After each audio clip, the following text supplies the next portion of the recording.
Permítanme el día de hoy contarles un pequeño cuento, uno muy simple pero con muchas enseñanzas de por medio. Nuestra historia comienza con nuestra linda protagonista, ella se llamaba Isa, una joven que al igual que muchos de ustedes tiene sueños y aspiraciones.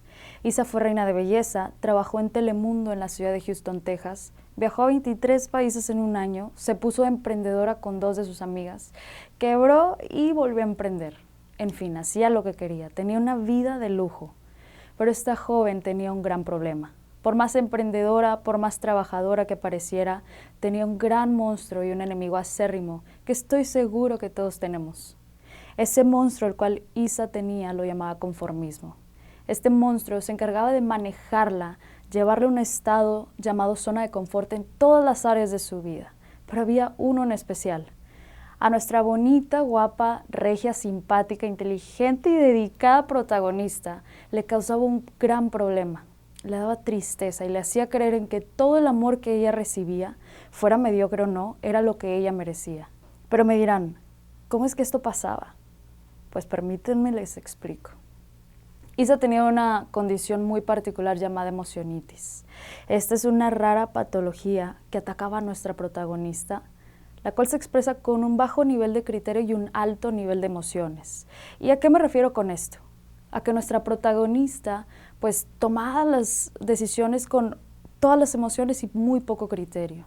Saben, el día de hoy no les quiero contar solamente la historia de nuestra linda protagonista. Quiero que nos relacionemos con ella porque muchas personas relacionan la zona de confort con situaciones de trabajo y superación personal, pero cuando yo me refiero a zona de confort, me refiero a todas esas situaciones que nos generan una paz falsa, que por no querer modificar, por la dificultad que eso representa, preferimos quedarnos estáticos, recibiendo migajas de todo y lo más triste creyendo que lo merecemos. Pues sí, así viví yo durante mucho tiempo, compartiendo mi existencia con personas que no me valoraban, que no mostraban interés y yo complaciéndolos sin exigir más a cambio. Vaya, como si mi tiempo y mi amor fueran una moneda barata. Llegué a cambiar aspectos muy inherentes a mí por seguir en esta zona de confort emocional. Llegué a mudarme de país con la esperanza de que así recibiría un poco más de ese amor, pero vaya error. Fue hasta que un día entendí que esas situaciones no las provocan las personas. Solo existía una persona culpable por toda esa racha de malos sentimientos. Y para que me pueda explicar mejor, imaginemos que yo tengo una casa. Esta casa contiene todos mis sentimientos, todas mis alegrías y las cosas más puras de mi vida. Pero esta casa yo siempre la dejo abierta. ¿Qué pasaría si ustedes ven una casa abierta siempre? Pues entran todos. El problema era cuando todas las personas que entraban eran personas que quizá no tenían una intención de aportar, solamente tenían la intención de quitar. Más aparte, no les interesaba si esa casa se encontraba en condiciones de quitar. Poco a poco las personas iban llegando, entrando y quitando tiempo y esfuerzo mío. Ahora, ¿qué pasaría si yo condiciono el acceso? Entrarían personas que yo, poniendo ciertos estándares, pudieran tomar lo que sea necesario.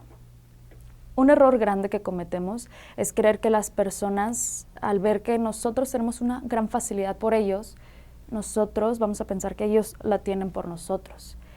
Y la mayor parte de las veces eso genera falsas expectativas y por ende decepciones muy, muy grandes. Y no me confundan, querida audiencia. Mi objetivo no es que salgamos de aquí desconfiando hasta de nuestra propia sombra.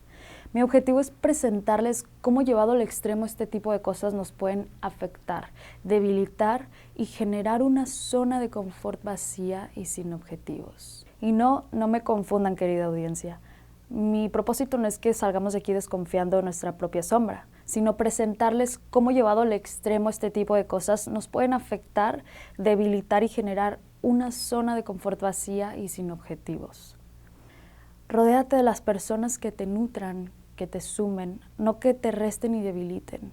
Es un proceso muy largo, realmente es una situación de mucho conocimiento, es ensayo y error la mayoría de las veces. Es alejarte de personas que pensabas que estaban ahí, pero quizá nunca lo estuvieron. Recuerda esto siempre, quien quiere estar va a estar y quien no ni te va a buscar. ¿Para qué desperdiciar ese tiempo que ya no volverá? Esta frase me empodera y me la recuerdo cada vez que siento que alguien no muestra interés en mí, o que no me busca, o que no quiere estar. Me lo repito una y un mil veces hasta yo estar consciente de la realidad y las personas que sí tengo a mi alrededor. Aunque el panorama se pinte muy oscuro, quiero platicarles la solución que yo encontré. Y esta es: la falta de amor hace mucho ruido en el mundo. Y no me refiero a la falta de amor al prójimo, sino al último tipo de amor que se nos cruza por la cabeza cuando pensamos en este término: el amor propio. Esta falta de valoración de la integridad es la que puede ocasionar problemas muy grandes, desde situaciones psicológicas muy graves hasta algo físico. Te toca soltar a personas, te toca tomar las decisiones que has estado postergando para ese momento perfecto, pero ese momento no existe, el momento es ahora. Este proceso no es imposible y sí, muchas veces es difícil llegar a ese estado por cuenta propia, pues carecemos tanto de que necesitamos ayuda profesional. Me gustaría que se fueran con 2 ideas centrales de esta charla.